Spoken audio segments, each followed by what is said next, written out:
है कितने का ये? बोले नोटों की तो सबको परख होगी ना, कितने का ये? और दोनों ही 50। और तंग नजरी हमारी देखे, बुरा ना मानिएगा, सिर्फ नीयत का फेर है, नीयत का। मस्जिद में जाके बैठ रहा आदमी सब में, पंखे के लिए भी लड़ाई मार दी, एक जगह गोली चल गई, नमाजी पटक दिया है, मकतूल भी नमाजी, कातिल भी नमाजी। क्या सजदे हैं हमारे, सोचें यार क्या सजदे हैं हमारे। मस्जिद में जाके बैठ के कह रहे आप बता दिया उसे बुद्धा को देख लूंगा मैं निकल के, ये इबादत है हमारी। अल्लाह कहता सुन, तू मेरी मस्जिद में आके लाख सजदे कर, तूने कपड़े भी सफेद पहन लिए, गुस्ल भी 6-6 बार कर लिया, लेकिन अगर दिल साफ नहीं है तो फिर कुछ भी साफ नहीं है। ये जो कीना रख रखा है ना इसके अंदर, पहले इसे धोना पड़ेगा। जब तक बुग़्ज़ और हसद का जनाजा नहीं निकलेगा ना, तब तक हम कुछ नहीं कर पाएंगे। तो मस्जिद में बैठ रहा तो पंखा, एक साहब नमाज पढ़ने चले, दूसरे ने बंद कर दिया। एक कह रहा तूने क्यों बंद करा? बोले तेरे बाप का क्या? उसने कहा पंखा मैंने लगवाया था। ये घटिया सोचे हमारी, आज की बातें हो गई। कह रहा बड़ा मुश्किल है मस्जिद में रुकना बिना पंखे के। आज तो कालीन है, पंखे हैं, टंकी है, टोटी है, हवा है। पूछ कभी बिलाल से सजदे कैसे होते थे। एक जमाने तक मस्जिद नबवी की छत ऐसी रही कि धूप में छन के गिरा करती, लोगों ने भीग के सजदे किए, लेकिन कभी उन्होंने ये नहीं कहा कि मजा नहीं आएगा। वजह क्या है? क्यों इबादत में मजा नहीं आया? दिमाग इबादत में नहीं है, दिमाग तो पंखे पे लगा है। दिमाग पंखे पे लगा, नमाज में बंद हो जाए, नियत तोड़ के कहता किन्ने करावे। ये इबादत है हमारी? बदलो यार अपने रंग। जब इबादत भी किया करो ना तो ऐसे यार, कभी कभी ऑफिस भी जाना पड़ता है ना, डीएम एसडीएम के यहाँ पे भी कभी जाना पड़ता है हम लोगों को, तो वहां देखो एक मुख्तसर सा एक छोटा सा अधिकारी है, जिंदगी का मालिक नहीं है, एक इलाके का, एक मुहित जमीन का, एक ये के लिमिटेड हिस्से का मालिक है वो। लेकिन मजाल है उसकी बारगाह में खड़े होकर कोई सांस जोर से ले ले, मोबाइल नहीं बच सकता अंदर, साइलेंट, आप आवाज नहीं निकाल सकते। क्यों? एसओ साहब है, सीओ साहब है। सोच अगर एसओ और सीओ का डर इतना है तो फिर खुदा का डर कितना होना चाहिए? है कोई डर खुदा का? कौन नहीं मार रहा, नमाज में भी कौन नहीं चल रही है। फिर कह रहे दिन नहीं बदल रहे, मैंने बड़ी दुआएं मांगी हैं, कोई मस्जिद नहीं छोड़ी जहां हाथ नहीं फैलाया, कोई दरगाह नहीं छोड़ी जहां जाकर दामन नहीं फैलाया। यार तूने मांगा कब है? वो तो ये कहता है तो मुझे एक बार रहमान के, मैं तुझे 70 बार अपना बंदा कह के आवाज देता हूँ। तुमने आवाज कब दी है? तुम तो वहां भी शान शौकत के झगड़ों के लिए मर गए, वहां भी तुम्हें शोशत के लिए जाके मरे, वहां भी तुम्हें अपने आराम की जरूरत थी, तुमने 2 मिनट के लिए हाथ उठाए, तुम्हारा कलेजा फट रहा था 10 मिनट बैठने में। ओ यार बता तो सही, माँ उस वक्त तक बच्चे को दूध नहीं पिलाती है जब तक वो नहीं रोता है। अगर माँ बेटे को रोए बगैर दूध नहीं पिलाती तो क्या तू रब के आगे तो आंसू नहीं गिरा सकता है? क्या तुझे रब की बारगाह में रोना नहीं आता है? जा दावे के साथ कहता हूँ, मस्जिद में जा, ऐद करके बैठ जा, उस वक्त तक नहीं जाना जब तक तू देगा नहीं। खुदा की कसम उसकी रहमत पर इतना भरोसा है, तुझे वो उठने से पहले तेरी जरूरतें भी पूरी फरमा देगा, तेरी मुरादों को भी पूरा फरमा देगा। बहुत। लेकिन लेता ही कौन है? बात तो बस जो मैंने भी घड़ी देख के जा रहा था, ऐसा कह रहा खुतबा हो गया होगा, मौत पड़ रही है ना 5 मिनट का खुतबा सुनते हुए भी। इमामों को वक्त दिया करो। हम साल भर में एक बार आगे या अपना आए, अल्लाह जाने आखिरी बार है कि ये या कितनी बार मुलाकात है। लेकिन इमाम आपका जो मसला होता है, इमाम का जो मसला होता है वो हर 8वें दिन आपके सामने बात करता है। वो क्यों बोलता है? वो आपकी कमियां देख के जुमे में आपके सामने रखता है, भाई ये छोड़िए ये छोड़िए। कह रहा ना अभी तो इमाम साहब खुतबा दे रहे होंगे, उनकी कौन सुने? जो इमाम की नहीं सुनते ना वो पूरी जिंदगी बीवियों की सुनते। बुरा ना मानना, ये सच्ची बात है। जो ज्यादा गुस्सा आए ना मस्जिद में आके समझ लेना बीवी ने पीट के भेजा या डांट के भेजा, यही मसला है। वरना इबादत करने आए हो अल्लाह के घर में, मसला क्या भाई? तो ये हालात है हमारे। अपनी ज़हनियत बदले। तो मस्जिद में बैठते जुमे के दिन वो लोटा घूमता, कुछ जगह पे वो गोलक चलाई जाती है, चू चू चू चू चलती रहती है, तो उसमें ऐसे जेब में हाथ डालेगा और सबसे पुराना नोट निकालेगा। 100 के 10 नोट होंगे, एक सबसे पुराना होगा वो डालेगा गोला। जबकि मुझे एक बात बताइए, अगर 2 नोट हम ले लें, इसमें एक नया है एक पुराना है, 50 के ना, ये थोड़ा सा पुराना है और ये 51 में चलेगा, ये 49 में चलेगा, चलने दोनों कितने में, लेकिन ऐसा बैठे रहेगा एक एक हिसाब लगा के ये डाल। हजरत कभी गोलक खुलती है तो एक जो नोट चिपका हुआ होता, आधा टुकड़ा 10 का और आधा 20 का। भाई आपकी जेब में ये थे ना, ये 2 नोट थे और दोनों ही 50 के थे। सुने नौजवान मेरी बात, मैं नारे लगवाने नहीं आया, अंदाज़े में मेरा बहुत शौक नहीं है, शायद कि उतर जाए तेरे दिल में मेरी बात।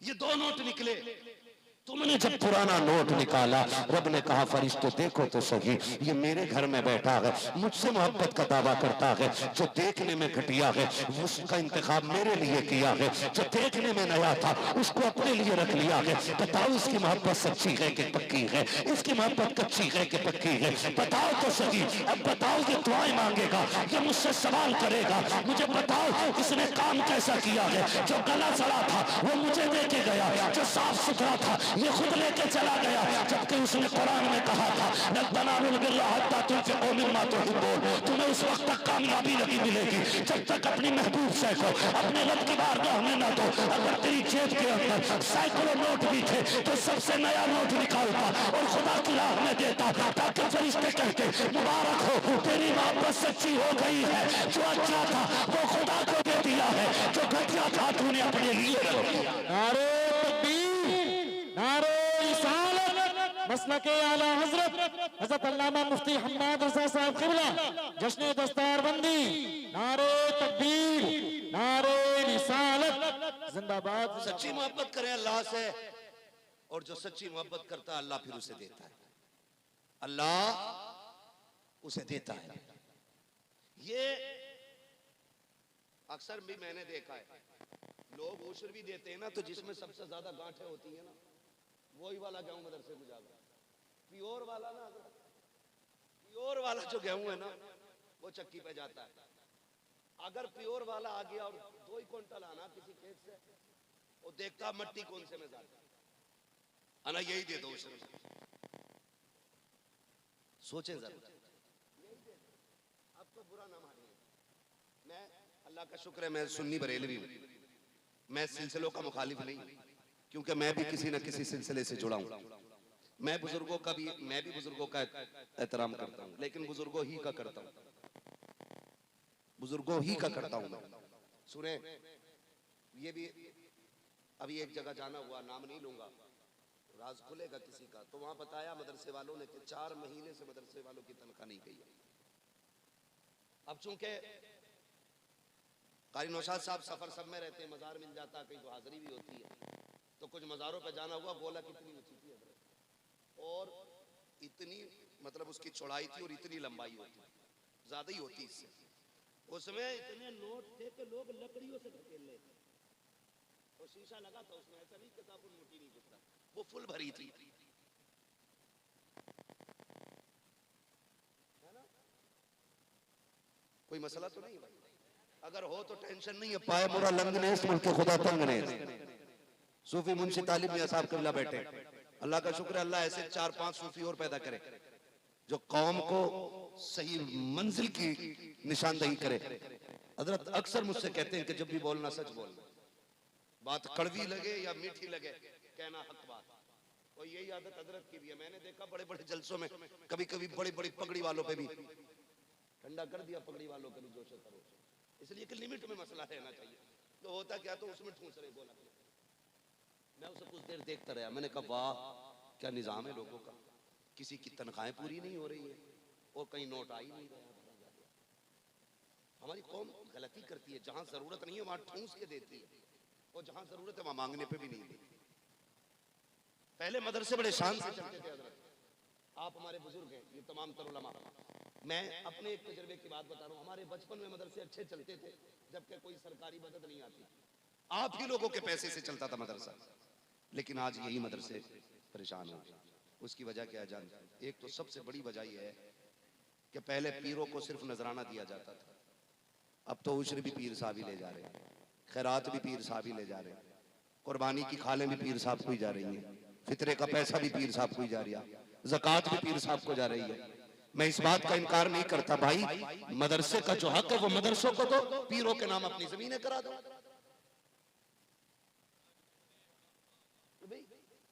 पीरों का मुकाबला नहीं, जमीन दे दो पीर साहब को अपनी, लेकिन मदरसे वालों के साथ ये सितम ना करो। एक एक मुरीद हजूर को मालूम है कितने कितने दे रहा हजूर को, हुजूर ना समझे, हजूर में पहले ही बता दूं, एक एक मुरीद 3-3 लाख की रसीद हजूर की कट रही है। मदरसे वाले पूछते हैं, कहते हैं ना वो हजूर ले गए। अबे हजूर था कि डाकू था? मदरसे के नाम का भी कुछ नहीं बचा। कुछ बातें ऐसी हैं जो मैं इससे आगे महफिल में नहीं कहना चाहता, हजूर मिलेंगे तो इंशाअल्लाह कहूंगा और हजूर ही से कहूंगा, मगर आपसे इतना कहना चाहता हूं, ये मदरसे हमारे आज जो दाढ़ियां सलामत है ना, ये नहीं मदरसों की देन है। आज जो कलमा आता है हमारे बच्चों को, ये मदरसे की देन है। आज जो टोपी लगानी आई है हमें, ये मदरसों की देन है। अगर कुछ बेटियों के सर पे दुपट्टे सलामत है ना, तो मदरसे की देन है। अगर ये बंद हो गए ना, कोई जनाजा पढ़ाने वाला नसीब नहीं होगा। हजूरों के चक्कर में मत रहियो, ये पहले बता रही हो। कारी साहब कई हजूरों के पीछे नियत बांध ली मगरिब की, तो 3 रकात ऐसा लग रहा था 3 साल से खड़ा हूं पीछे। कुरान से ज्यादा अपने सजरे पे ध्यान दे रहा। इसे ये नहीं पता कुरान में मंजिलें कितनी है, ये पता मेरी 7 पुश्तों में इतने वली हुए। कयामत में ये नहीं पूछा जाएगा कि बता तेरी रसूल में कितने वली हुए। पिदरम सुल्तान बूथ के नारों से कुछ नहीं होना। तू बता तू क्या है, तू भी कुछ है कि नहीं? लोगों की लाइन पीछे औज़ुबिल्लाह बिस्मिल्लाह नहीं। तुम यार इंसाफ करो, आपको इंसाफ करना पड़ेगा। जहां रात के 2 बजे से लेकर रात के 12 बजे तक कुरान की तिलावत चलती हो, जहां 3 बजे से लेकर के रात के 11 बजे तक अल्लाह के जिक्र की सदाएं गूंजती हो, बताओ वो मकाम अच्छा है या जो तुम्हारा पैसा लेकर के विदेशों में जाकर के मौज की जाती हो, वो खर्च करने की जगह अच्छी है। अपने पैसे इदारों में लगाओ, कुरान पढ़ने वालों पे लगाओ। अगर इनको नमाज जनाजा पढ़ाने बुला लिया तो जनाजे से ही कुटाई शुरू हो जाएगी। ऐसी कौम पे पैसा लगाओ जो जनाजे पे भी काम आए, कब्र में भी काम आए और मैदान क़यामत में खुदा की बारगाह में भी काम आए। क्या बात है, क्या बात है, बहुत नजराने पीरों को दो, मैं मना नहीं करता, लेकिन ज़कात मदरसों को दो, देंगे इंशाअल्लाह। अरे बोलो यार, हमारा इस्लाम कहता जो दे सकता वो दे, जो ले सकता वो ले। मैं उन लोगों से नहीं कह रहा हूं जिनकी लेने की हैसियत है वो लें, और जिनकी देने की हैसियत है वो जोर से वो दें। और मदरसे की बरकतें कितनी आपके, आपकी बस्ती में तो आप नसीब वाले हो। खुद एक बहुत बड़ा खतीब रहता है, रातों दिन आप गुफ्तगू सुनते होंगे अल्लामा साहब की। मैं बस एक बात बता दूं, मदरसों की बड़ी बरकत है। फरमाया गया कि अगर हो सके तो मकान मस्जिद के करीब बनाना। क्यों? कहा मस्जिद पे जब खुदा की रहमतें बरसती हैं ना, तो 2-4 छींटे बगल वाले मकानों पे भी गिरा करती हैं। और लोग ये भी फरमाया गया, हमारे सूफिया इकराम ने फरमाया कि खिड़की तो लगनी है मकान में, हवा की नियत करके नहीं, अजान की नियत करके लगवाया करो कि इससे अजान की आवाज अच्छी आया करेगी। ये नियत बदलने में देखो काम बनते जा रहे हैं। मस्जिद के करीब घर हो, खुदा की रहमतें बरसती है। याद रखिएगा, पूछना कभी अल्लामा साहब से, अकेले में पूछ लेना। जब किसी कौम से अल्लाह नाराज होता है ना, किसी बस्ती से, हुक्म होता है फरिश्तों जाओ अब इस बस्ती का तबका पलट दो, पत्थर लेके जाओ गिरा दो ऊपर से।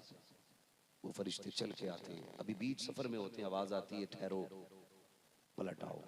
लौट के जाके कहते मालिक भेजा भी तूने था, बुलाया भी तूने, बता क्यों भेजा था, क्यों बुला लिया?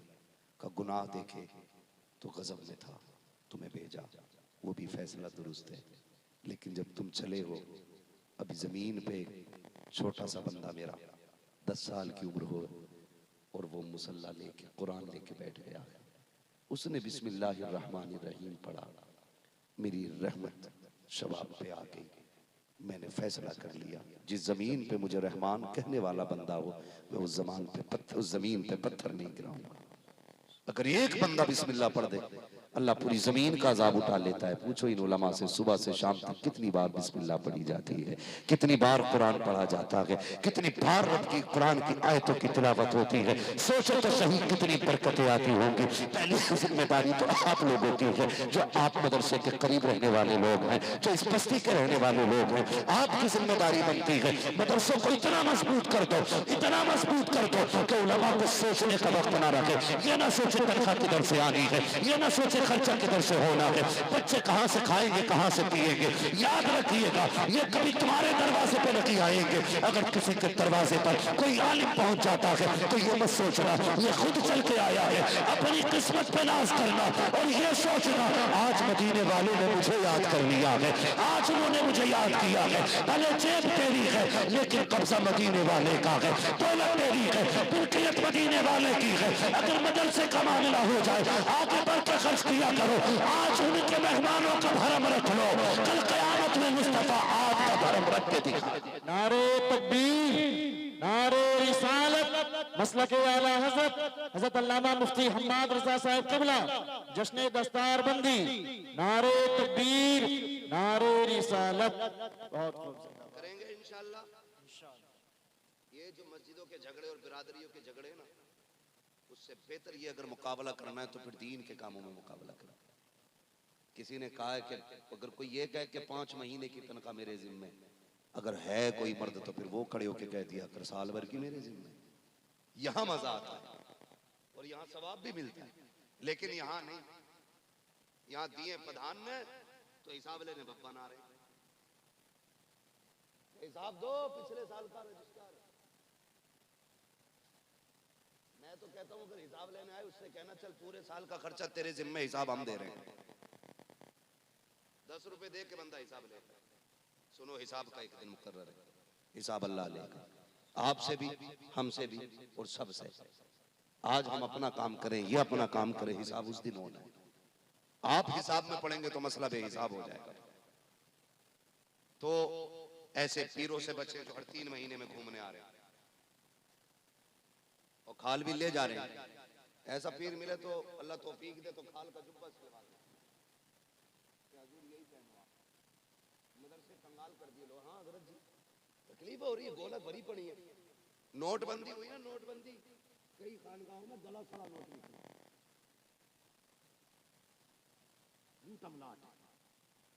कोई मना ही नहीं कर रहा। मैं तो पीरों से गुजारिश करता हूँ, खुदारा जब कहीं जाया करो अपने मुरीदों से खा करो, जब तक जिंदा रहना कुरान की खिदमत करते रहना। एक सच्ची बात हजरत है, कोई भी फन हो, नहव, सर्फ, मंतिक, फलसफा, कोई भी फन हो, ये सारे फन इसलिए पढ़ाए जाते हैं ताकि कुरान पढ़ना आ जाए, है कि नहीं? ये सारे फन इसलिए पढ़ाए जाते हैं कि कुरान पढ़ना आ जाए। आज हम चतुर्वेदी बने बैठे, हमें बिस्मिल्लाह ही नहीं आ रही। भाई किधर गया हो, रास्ता भूल गया क्या? हैं? अदीब शहीर हमें कहा जा रहा है, खुतबा सुनो ना तो माथे पे पसीना आ जाए। हालात ये है।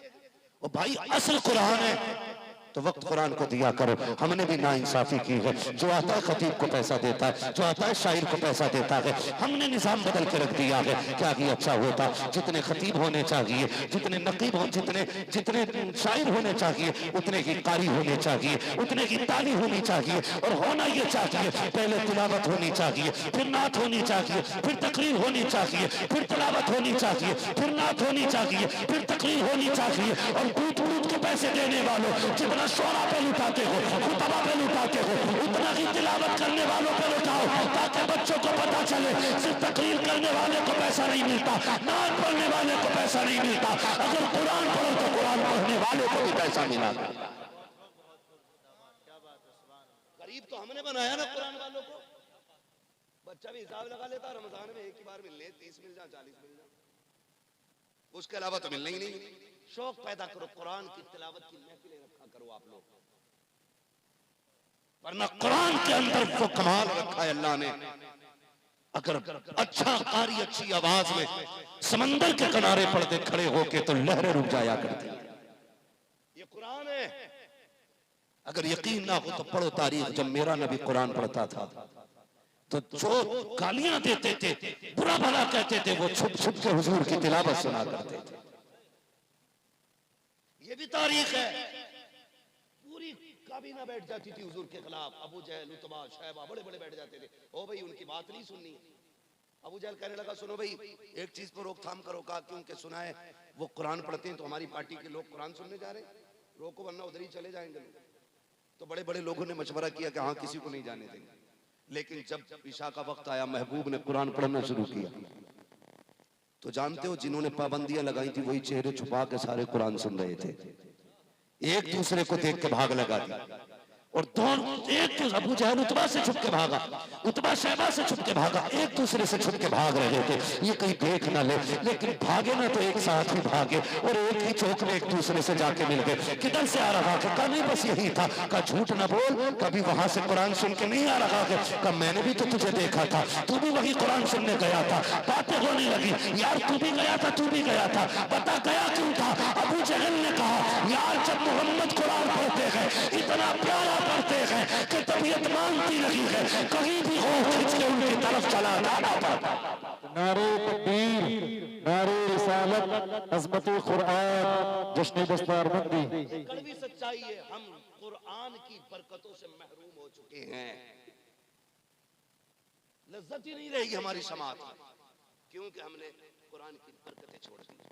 अभी कोई खड़ा हो बांसुरी बजा दे, एक शायद करे उसके बाद करे कहो सुभान अल्लाह। मैंने पीछे से कह दिया, मैंने कौन सा कमाल कर दिया सुभान अल्लाह करे। ये ढंग है हमारा भाई। मैं आपको बताऊं कुरान पढ़ने की आदत डाल और कुरान सुनने की आदत डाल। रोज फजर बाद घर में कुरान पढ़ा जाना चाहिए। लेकिन क्या करेंगे हम? हमारी फ्रिज पे रोज पोछा लग रहा है, वॉशिंग मशीन साफ हो रही है, टीवी सब कुछ सफाई चल रही है। जो बीवी कुरान लेके आई थी ना 6 साल से खुला ही नहीं है। इसलिए कि वो भी सिर्फ लेके ही आई थी, पढ़ के वो भी कतई ना आई। हाँ? पढ़ के आती तो खुलता, वो भी उठाए चली आई। ये लो रख दो अलमारी में सजा के। रुखसत होती है ना, रुको रुको बीवी लड़की ना बैठाना अभी। कहा क्योंकि पहले कुरान रखा जाए, कुरान के साए में बैठी जाएगी। आज कुरान का साया याद आया। ये 19 साल से मेलों में चक्कर काट रही थी तब कुरान का साया दिखाई नहीं दिया। घर में लाके सास कहती है क्या कि कुरान के 5-6 तो पहले से ही रखे। ये सास है, बुरा ना मानना। एक घर में 5 बंदे तो मोबाइल 6 हैं, और 6 बंदे तो मोबाइल 7 है। मतलब मोबाइल अपराध से ज्यादा ही है। लेकिन ये हमारी कम नसीबी है, घर में 12 बंदे तो कुरान 2 ही है और वो भी कभी नहीं खुलते। हालात देखिए हमारे भाई। बंद करें ये तमाशे। हर बंदा अपने लिए कुरान ले, भले 2 आयतें पढ़े लेकिन पढ़ लिया करे। ये लाजिम नहीं है कि 4-5 पारे पढ़ोगे तो सवाब मिलेगा, मंजिल पूरी होगी तो सवाब मिलेगा, है ना? सब कारी नौशाद थोड़ी हो जाएंगे रोज 10 पारे पढ़ते घूम रहे। अरे 10 आयतें पढ़ ले अल्लाह के बंदे, 10 आयतें वो भी नहीं कर सकते, 3 आयतें पढ़ो। ये भी नहीं कर सकते ना तो एक ही आयत पढ़ लो। अगर पढ़ना नहीं आता है तो रोज कुरान खोल के उसकी जियारत कर लिया करो यार। इसी बहाने कुरान देख लिया करो और ये सोचा करो ये वो बातें हैं जो रब ने अपने महबूब से की। ये सोच कर उसे देखा करो, चूमा करो। खुदा की कसम देखो तो सही, कुरान वो किताब है जिसे पढ़ना भी इबादत, जिसे बावुज़ू होकर छूना भी इबादत, जिसे देखना भी इबादत, जिसे चूमना भी इबादत, जिसकी ज़ियारत भी इबादत है। उस किताब को तुमने पसे पुष्ट डाल दिया है और मरे जा रहे हो तावीज़ पे तो बरकत लगी है। जहाँ कुरान छोड़ देते तावीज़ तो क्या पूरा बाबा ला के गले में लटका ले, कोई फायदा नहीं होगा। सुबह उठ के यासीन पढ़ ले, किसी तावीज़ की जरूरत नहीं है। तेरे नस्लों में भी बरकतें होंगी, फसलों में भी बरकतें होंगी। पढ़ते ही नहीं, आत्महत्या करने जा रही है, 40,000 का कर्जा आपने दिया ही नहीं, कह रहा ट्रेन से कटने जा रही हूँ, पेड़ से लटक गया, कमरबंद गले में लटका के मर गया। क्या गया किसी का यार? सुने फरमाया गया जो रोज सूरह यासीन पढ़ता है ना तो जिस दिन बंदा सूरह यासीन पढ़ता उस दिन पूरे दिन के काम उसके अल्लाह के जिम्मे करम में हो जाया करते। पढ़े ना कुरान को, समझे कुरान को। ये जो कह रहे हैं ना 7 बकरे लेकर ये 8-8 किलो के, तो इससे कोई भूत नहीं उतरता, बल्कि वो उतारने वाला खुद भूत बन जाता खाते खाते। 7 बकरे लेके जा रहा, 4 को याद ना हो रहे तुझसे। 7 बकरे ढूंढ ले, आप काले कलर के मंगाए, टीका ना हो एक मर गया ढूंढते ढूंढते। आखिरी शर्त इतनी खतरनाक लगा दे बाबा के पूरी नहीं होती। कह रहा मुर्गा ऐसा हो जिसने कभी अजान न दी हो, तो पूरा होना चाहिए। अब ला बेटे, कैमरे लगा रखे, नहीं ला सकता था, बस काम हो ही जाता मगर रपट गया था। तेरे दामन में है किस लालो जवाहर की कमी, तू किसी और के दामन की तरफ क्यों देखे। तुझे क्या नहीं दिया हुजूर ने, माँ की गोद से लेकर कब्र तक का जीने का सलीका हुजूर ने दिया। हर मुसीबत से मुकाबला करने का तरीका हुजूर ने बताया। हर बीमारी का इलाज कुरान की सूरत में तुम्हें दिया गया, लेकिन करता ही कोई नहीं, करता ही कोई नहीं। बुरा ना मानना, सही बात यह है कि हम घोड़े की पूंछ की बालों पर ज्यादा एतमाद करते हैं। एक तो खुलेआम मेले में ऐलान करा रहा, कह रहा घोड़े के पैर के खुर की अंगूठी है, ले जाओ भाई ले जाओ। हाँ, लोग पागल हो गए, काले घोड़े के नाल के बाबा पूंछ के बाल दे रहा, लो घोड़े की पूंछ, काले घोड़े की पूंछ का बाल है, कुठिया में रखो बरकत होगी। और बेगैरत इस पे लग गए। ये एतकाद की कमजोरी है, ये ईमान की कमजोरी है। सुन, मतला घोड़े की पूंछ के बाल, ना ला अंगूठी, वजीफा बना ले। 10 बार सुबह को हुजूर पे दुरूद पढ़ना है, 10 बार शाम को हुजूर पे दुरूद पढ़ना है। क्या बात है, सुभान अल्लाह सुभान। ये वजीफा बना ले, ले तस्बीह बैठ। किसी दिन तो हुजूर तवज्जो करेंगे, किसी दिन तो उनकी नजर उठेगी। कभी तो कहेंगे ना, ये कौन है जो सुबह शाम दुरूदों के गुलदस्ते भेजता है, कौन है ये जिसने मुझे मेरे ऊपर सुबह शाम दुरूद के तोहफे भेजे। कभी तो हुजूर की महफिल में तेरा नाम आएगा ना, कभी तो नाम खुलेगा ना। क्या जो दुरूद भेजा अब्दुल रहमान ने भेजा था, ये 10 दिन से जो दुरूदों के तोहफे आ रहे हैं, ये फला का बेटा भेज रहा है, ये फला का शहजादा भेज रहा है। खुदा की कसम, जिस दिन उनकी महफिल में तेरा नाम आ जाएगा, समझ लेना तेरा यहाँ आना भी कामयाब हो जाएगा, यहाँ से जाना भी कामयाब हो जाएगा। क्या बात है, क्या बात है, बहुत खूब, जिंदाबाद जिंदाबाद। लेकिन इसकी फिक्र ही कोई नहीं है। बस अल्लाह आपको और हम सबको अक्ल सलीम अता फरमाए, हमें हक पे अमल करने की अल्लाह तौफीक अता फरमाए। जो जरूरी काम है वो कीजिए। मैं लच्छे नहीं मार रहा हूं, मैं आपको खुश करने नहीं आया, लेकिन मैं समझाने आया। आज पूरी दुनिया मदरसे बंद करने पे लगी है, सिर्फ इसीलिए कि मदरसे सिर्फ बंद हो जाएं और आधी रूह इन लोगों की निकल जाएगी। आधी हमारी आपकी जिम्मेदारी बनती है। जो तहरीक सुफ़ा के चबूतरे पे बैठ के मेरे महबूब ने शुरू की थी, इस तहरीक को हम क़यामत की सुबह तक बचा के रखेंगे। बोले इंशाअल्लाह, बोले इंशाअल्लाह। हम अपने बच्चों को भले ही एक वक्त की चटनी खिलाएंगे, दाल से खिला देंगे, नहीं होगा एक दिन का रोजा रख लेंगे, लेकिन कुरान की तालीम में कमी नहीं आने देंगे। करेंगे इंशाअल्लाह ऐसा ही। मैं अक्सर ऐसे नौजवानों को जानता हूं, अब नौजवानों में अल्लाह का शुक्र बड़ी बेदारी नजर आती है। कई नौजवान भाई ऐसे भी हैं कि जो अपनी महीने की इनकम में से कुछ हिस्सा निकाल के मदरसे पहुंचाया करते हैं। कहते हैं कि इससे कुरान वालों का खाना चलेगा, इससे नाश्ते का, ये मेरी तरफ से मदरसे के मदरसीन की तनख्वाह का। खुदा की कसम सबसे बड़ी बैंक यही है जो तुम उसमें डालोगे, SBI में या किसी भी बैंक में डालोगे, वो कोई भी लेके भाग सकती है और कहीं भी गायब हो सकता है। ये इसका हिसाब तो यहीं तक रह जाना है। लेकिन ये जो मदरसे वाली बैंक है, जो इसमें डालोगे ना, इसकी नेमत, इसका बदला लेके क़यामत में मुस्तफ़ा खुद तशरीफ लाएंगे, खुद हुजूर आके कहेंगे छोड़ो फरिश्तों, ये वो है जो कुरान वालों की मोहब्बत करता था, जो कुरान वालों की खिदमत करता था, जो दीन वालों की मोहब्बत में लगा रहता था। अगर हुजूर ने इतना कह दिया, समझ लेना बेड़ा पार हो जाएगा। पूरी जिंदगी कहीं भी गुजर गई है, अब पलट आओ अपने महबूब की चौखट पर। कुरान से प्यार करो, साहिब कुरान से प्यार करो, एक एक हाफिज कुरान का एहतराम करे, आलिम दीन की इज्जत करे, अपनी कमाई का कुछ हिस्सा कुरान पे भी लगाएं, दीन पे लगाएं, और दुनिया को ये बता दे हमारे मदरसे किसी गवर्नमेंट के ठोकर पे नहीं चलते, मदीने वाले की नजरे करम से चलाकर। यही कोशिश करनी है और हर शख्स का ये नजरिया होना चाहिए। यही है आरज़ू तालीम कुरान हो जाए, हर एक परचम से ऊंचा परचम इस्लाम हो जाए, हर एक परचम से ऊंचा परचम। हाँ माशाल्लाह भाई उस्मान रजा मंजरी साहब क़िबला ने अपनी जानिब से 500 रुपए का सबसे पहला ऐलान कराया है। कोई मदरसे के लिए और खड़ा होने वाला बंदा? अल्लाह सलाम। लिख लें जो भी लिखना है। देखिए ये बज़्म में है, यहाँ कोताह दस्ती में है महरूमी, जो बढ़कर खुद उठा ले हाथ में मीना उसी का है।